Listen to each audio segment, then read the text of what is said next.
ಸೆಷನ್ನಲ್ಲೂ ಈ ವಿಚಾರ ಪ್ರಸ್ತಾಪ ಆಗಿದೆ. ಸಿಎಂ ಅವರ ಹಸ್ತಕ್ಷೇಪ ಜಾಸ್ತಿ, ಸಿಎಂ ಅವರ ಮಗನ ಹಸ್ತಕ್ಷೇಪ ಆಗಿದ್ರಿಂದ ಜಾರ್ಜ್ ರಾಜೀನಾಮೆ ಕೊಟ್ಟಿದ್ದಾರೆ ಅಂತ ಟಿವಿ ಹೇಳಿ ಬರ್ತಾ ಇದೆ.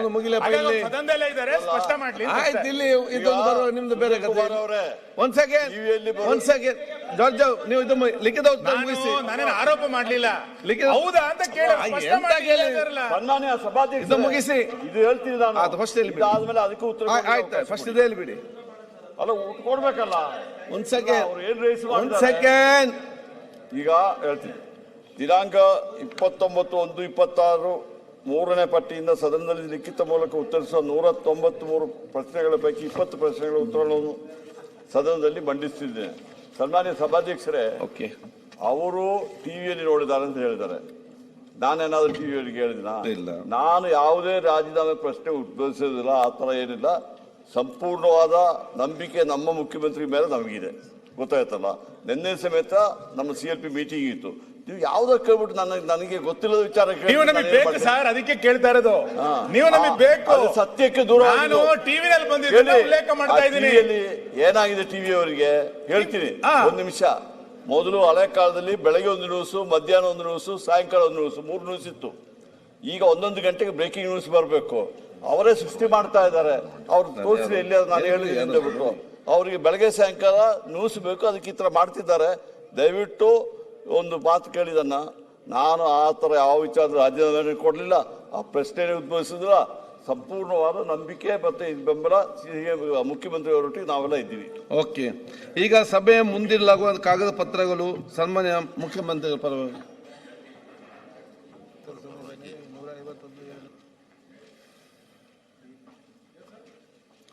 ಮುಂದಿರುವ ಪತ್ರಗಳು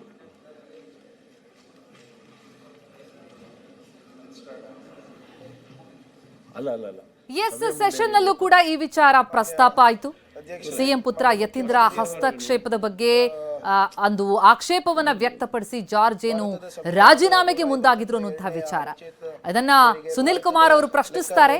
ಅದಕ್ಕೆ ಜಾರ್ಜ್ ಕೊಂಚ ಗರಂ ಆಗಿ ಮಾತನಾಡಿದ್ರು. ಹಾಗೇನಿಲ್ಲ ಅಂತಿದ್ದಾರೆ. ನೀರಿನ ಯೋಜನೆ ಅನುಷ್ಠಾನ ಮೇಲಿನ ಕಾರ್ಯನಿರ್ವಹಣಾ ಲೆಕ್ಕ ಪರಿಶೋಧನೆ ವರದಿ ವಾಣಿಜ್ಯ 2025 ವರದಿ ಸಂಖ್ಯೆ 10 ಸ್ಮಾರ್ಟ್ ಸಿಟಿ ಮಿಷನ್ ಅನುಷ್ಠಾನದ ವರದಿ ಕಾರ್ಯನಿರ್ವಾಹಕ ಲೆಕ್ಕ ಪರಿಶೋಧನೆ.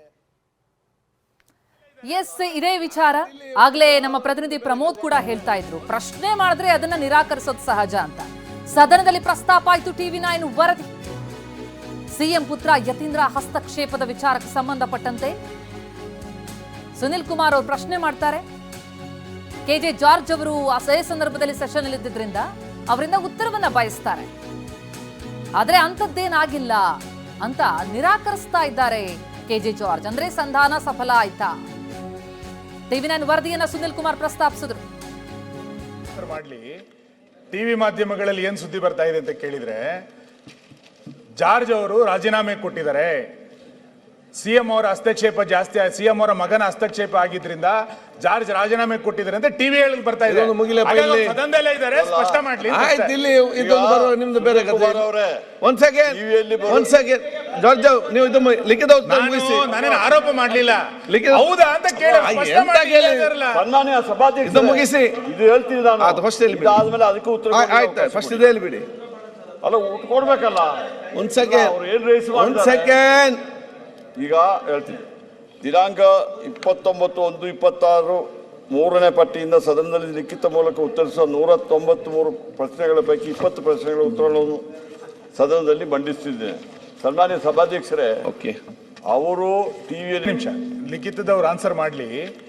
ಟಿವಿ ಮಾಧ್ಯಮಗಳಲ್ಲಿ ಏನ್ ಸುದ್ದಿ ಬರ್ತಾ ಇದೆ ಅಂತ ಕೇಳಿದ್ರೆ, ಜಾರ್ಜ್ ಅವರು ರಾಜೀನಾಮೆ ಕೊಟ್ಟಿದ್ದಾರೆ, ಸಿಎಂ ಅವರ ಹಸ್ತಕ್ಷೇಪ ಜಾಸ್ತಿ, ಸಿಎಂ ಅವರ ಮಗನ ಹಸ್ತಕ್ಷೇಪ ಆಗಿದ್ರಿಂದ ಜಾರ್ಜ್ ರಾಜೀನಾಮೆ ಕೊಟ್ಟಿದ್ದಾರೆ ಅಂತ ಟಿವಿ ಹೇಳಿ ಬರ್ತಾ ಇದೆ.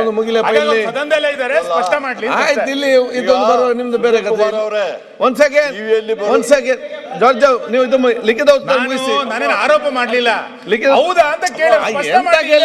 ಸನ್ಮಾನ್ಯ ಸಭಾಧ್ಯಕ್ಷ ಇದು ಮುಗಿಸಿ. ಇದು ಹೇಳ್ತೀನಿ ನಾನು. ಅದು ಫಸ್ಟ್ ಹೇಳಿ, ಆದ್ಮೇಲೆ ಅದಕ್ಕೂ ಉತ್ತರ ಆಯ್ತು. ಫಸ್ಟ್ ಇದು ಹೇಳ್ಬಿಡಿ. ಅಲ್ಲ ಕೊಡ್ಬೇಕಲ್ಲ. ಒಂದ್ ಸೆಕೆಂಡ್ ಈಗ ಹೇಳ್ತೀನಿ. ದಿನಾಂಕ 29/1/26 3ನೇ ಪಟ್ಟಿಯಿಂದ ಸದನದಲ್ಲಿ ಲಿಖಿತ ಮೂಲಕ ಉತ್ತರಿಸುವ 193 ಪ್ರಶ್ನೆಗಳ ಪೈಕಿ 20 ಪ್ರಶ್ನೆಗಳ ಉತ್ತರಗಳನ್ನು ಸದನದಲ್ಲಿ ಮಂಡಿಸುತ್ತಿದ್ದೇನೆ. ಸನ್ಮಾನ್ಯ ಸಭಾಧ್ಯಕ್ಷರೇ, ಓಕೆ, ಅವರು ಟಿವಿಯಲ್ಲಿ ನೋಡಿದ್ದಾರೆ ಅಂತ ಹೇಳಿದ್ದಾರೆ. ನಾನೇನಾದ್ರೂ ಟಿವಿಯವರಿಗೆ ಹೇಳಿದಿನ? ಇಲ್ಲ. ನಾನು ಯಾವುದೇ ರಾಜೀನಾಮೆ ಪ್ರಶ್ನೆ ಉದ್ಭವಿಸೋದಿಲ್ಲ, ಆ ಥರ ಏನಿಲ್ಲ. ಸಂಪೂರ್ಣವಾದ ನಂಬಿಕೆ ನಮ್ಮ ಮುಖ್ಯಮಂತ್ರಿ ಮೇಲೆ ನಮಗಿದೆ, ಗೊತ್ತಾಯ್ತಲ್ಲ. ನಿನ್ನೆ ಸಮೇತ ನಮ್ಮ CLP ಮೀಟಿಂಗ್ ಇತ್ತು. ನೀವು ಯಾವ್ದಕ್ಕೆ ಕೇಳ್ಬಿಟ್ಟು ನನಗೆ ಗೊತ್ತಿಲ್ಲದ ವಿಚಾರ ನೀವು ನಮಗೆ ಬೇಕು ಸರ್, ಅದಕ್ಕೆ ಕೇಳ್ತಾ ಇರೋದು. ನೀವು ನಮಗೆ ಬೇಕು, ಅದು ಸತ್ಯಕ್ಕೆ ದೂರ. ನಾನು ಟಿವಿನಲ್ಲಿ ಬಂದಿದ್ದೀನಿ, ಉಲ್ಲೇಖ ಮಾಡ್ತಾ ಇದ್ದೀನಿ. ಏನಾಗಿದೆ ಟಿವಿಯವರಿಗೆ ಹೇಳ್ತೀನಿ, ಒಂದು ನಿಮಿಷ. ಮೊದಲು ಹಳೆ ಕಾಲದಲ್ಲಿ ಬೆಳಗ್ಗೆ ಒಂದು ನ್ಯೂಸು, ಮಧ್ಯಾಹ್ನ ಒಂದು ನ್ಯೂಸು, ಸಾಯಂಕಾಲ ಒಂದು ನ್ಯೂಸು, 3 ನ್ಯೂಸ್ ಇತ್ತು. ಈಗ 1 ಗಂಟೆಗೆ ಬ್ರೇಕಿಂಗ್ ನ್ಯೂಸ್ ಬರಬೇಕು. ಅವರೇ ಸೃಷ್ಟಿ ಮಾಡ್ತಾ ಇದ್ದಾರೆ. ಅವ್ರು ತೋರಿಸಿ ಎಲ್ಲಿ ನಾನು ಹೇಳಿದ್ದೀನಿ ಅಂತ ಬಿಟ್ಟು ಅವರಿಗೆ ಬೆಳಗ್ಗೆ ಸಾಯಂಕಾಲ ನ್ಯೂಸ್ ಬೇಕು, ಅದಕ್ಕೆ ಈ ಥರ ಮಾಡ್ತಿದ್ದಾರೆ. ದಯವಿಟ್ಟು ಒಂದು ಮಾತು ಕೇಳಿದನ್ನ, ನಾನು ಆ ಥರ ಯಾವ ವಿಚಾರದ ರಾಜೀನಾಮೆ ಕೊಡಲಿಲ್ಲ, ಆ ಪ್ರಶ್ನೆ ಉದ್ಭವಿಸಿದ್ರ. ಸಂಪೂರ್ಣವಾದ ನಂಬಿಕೆ ಮತ್ತು ಬೆಂಬಲ ಮುಖ್ಯಮಂತ್ರಿಯವರೊಟ್ಟಿಗೆ ನಾವೆಲ್ಲ ಇದ್ದೀವಿ. ಓಕೆ, ನಿಮಿಷ. ಎಸ್, ಇದು KJ ಜಾರ್ಜ್ ಅವರ ಉತ್ತರ. ಅಂಥದ್ದೇನು ನಡೆದಿಲ್ಲ ಅಂತ ನಿರಾಕರಿಸ್ತಾ ಇದ್ದಾರೆ. ಅಫ್ಕೋರ್ಸ್ ಇಂಟರ್ನಲಿ ಆಗಿರುವಂತಹ ಬೆಳವಣಿಗೆ ಎಲ್ಲವೂ ಕೂಡ ಅವರ ಪರವಾಗಿದ್ರೆ ಅದನ್ನ ನಿರಾಕರಿಸುವಂಥದ್ದು ರಾಜಕಾರಣಿಗಳ ಸಹಜವಾದಂತಹ ಒಂದು ಧೋರಣೆ. ಅದೇ ರೀತಿಯಲ್ಲಿ ಮಾಧ್ಯಮಗಳ ಮೇಲೆ ಹಾಕ್ತಾ ಇದ್ದಾರೆ. ನಮಗೆ ಬಲ್ಲ ಮೂಲಗಳಿಂದ ಸಿಕ್ಕಂತ ಮಾಹಿತಿ ಪ್ರಕಾರ ಅಂಥದ್ದೊಂದು ಬೆಳವಣಿಗೆ ನಡೆದಿತ್ತು. ಆದರೆ ಸಂಧಾನ ಸಫಲ ಆದಂತೆ ಕಂಡು ಬರ್ತಾ ಇದೆ. ಸೆಷನ್ನಲ್ಲೂ ಕೂಡ ಪ್ರತಿಧ್ವನಿಸ್ತು TV9ನ ಈ ವರದಿ. ಯತೀಂದ್ರ ಹಸ್ತಕ್ಷೇಪದ ವಿಚಾರಕ್ಕೆ ಸಂಬಂಧಪಟ್ಟಂತೆ ಸುನಿಲ್ ಕುಮಾರ್ ಅವರ ಪ್ರಶ್ನೆ, TV9 ವರದಿನ ಅವರು ಪ್ರಸ್ತಾಪಿಸ್ತಾರೆ. ಹೌದಾ ಅಂತ ಪ್ರಶ್ನಿಸ್ತಾರೆ. ಅದಕ್ಕೆ KJ ಜಾರ್ಜ್ ಅವರು ಅಂಥದ್ದೇನಿಲ್ಲ, ಇದೆಲ್ಲವೂ ಕೂಡ ಸತ್ಯಕ್ಕೆ ದೂರವಾದ ಮಾತು ಅನ್ನುವಂಥ ಉತ್ತರವನ್ನ ಕೊಡ್ತಾ ಇದ್ದಾರೆ. ಹಾಗಿದ್ರೆ ಎಲ್ಲವನ್ನ ತಿಳಿಗೊಳಿಸೋ ಪ್ರಯತ್ನ ಆದಂತೆ ಕಂಡು ಬರ್ತಾ ಇದೆ. ಜಾರ್ಜ್ ಅವರನ್ನ ವಿಶ್ವಾಸಕ್ಕೆ ಪಡೆದೇ ಅಧಿಕಾರಿಗಳ ವರ್ಗಾವಣೆಗೆ ಪ್ಲಾನಿಂಗ್ ಆಗಿತ್ತು. CM ಪುತ್ರ ಡಾಕ್ಟರ್ ಯತೀಂದ್ರ ಅವರ ಹಸ್ತಕ್ಷೇಪ ಆಗಿತ್ತು ಅನ್ನುವಂತಹ ಮಾಹಿತಿಗಳು ಬರ್ತಾ ಇತ್ತು. ಬೇಸತ್ತಂತಹ ಜಾರ್ಜ್ ರಾಜೀನಾಮೆಗೂ ಮುಂದಾಗಿದ್ರು. ಹಾಗಾಗಿ ಅವರೊಟ್ಟಿಗೆ ಪೊನ್ನಣ್ಣ ಅವರು ಮಾತುಕತೆಯನ್ನು ನಡೆಸಿ ಟ್ರಬಲ್ ಶೂಟರ್ ಆಗಿ ಕಾರ್ಯನಿರ್ವಹಿಸಿ ಅವರ ಮನವೊಲಿಸಿದ್ದಾರೆ ಎನ್ನುವಂತಹ ಮಾಹಿತಿಗಳು ಬರ್ತಾ ಇದೆ. ಅದಕ್ಕೆ ಪೂರಕವಾಗಿ ಈಗ ಸೆಷನ್ನಲ್ಲಿ ಸಚಿವ ಜಾರ್ಜ್ ಅವರ ಉತ್ತರ ಕೂಡ ಅದನ್ನೇ ಪುಷ್ಟೀಕರಿಸ್ತಾ ಇದೆ. ಏನೂ ಆಗಿಲ್ಲ, ಅಂಥದ್ದೇನು ಬೆಳವಣಿಗೆ ಇಲ್ಲ ಎನ್ನುವಂತಹ ಉತ್ತರ ಖುದ್ದು KJ ಜಾರ್ಜ್ ಅವರಿಂದ ಬಂದಿರುವಂಥದ್ದು. ಆದರೆ ಈ ಬೆಳವಣಿಗೆ ವಿಪಕ್ಷಗಳಿಗಂತೂ ಆಹಾರ ಆಗಿರೋದು ಸ್ಪಷ್ಟ. ಯಾಕೆಂದ್ರೆ ಈ ಹಿಂದಿನಿಂದಲೂ ಕೂಡ ವಿಪಕ್ಷಗಳು ಇದೇ ರೀತಿಯಾಗಿ ಆರೋಪಗಳನ್ನ ಮಾಡ್ತಲೇ ಇದ್ರು. ಯಾಕೆಂದ್ರೆ ಯತೀಂದ್ರ ವಿಚಾರದಲ್ಲಿ ವರ್ಗಾವಣೆ ದಂಧೆ ನಡೀತಾ ಇದೆ ಅನ್ನುವಂತಹ ವಿಚಾರಗಳಾಗಿರ್ಬೋದು, ಅಥವಾ ಅಧಿಕಾರಿಗಳ ವಿಚಾರದಲ್ಲಿ ಬಹಳ ಹಸ್ತಕ್ಷೇಪ ಮಾಡ್ತಾರೆ ಅನ್ನುವಂತಹ ವಿಚಾರಗಳಾಗಿರ್ಬೋದು, ಸಾಕಷ್ಟು ಬಾರಿ ವಿಪಕ್ಷಗಳು ಈ ಬಗ್ಗೆ ಮಾತನಾಡಿದ್ರು ಕೂಡ ಕಾಂಗ್ರೆಸ್ ವಲಯದಲ್ಲಿ ಯಾವ ನಾಯಕರು ಕೂಡ ಈ ಬಗ್ಗೆ ಮಾತನಾಡಿರ್ಲಿಲ್ಲ.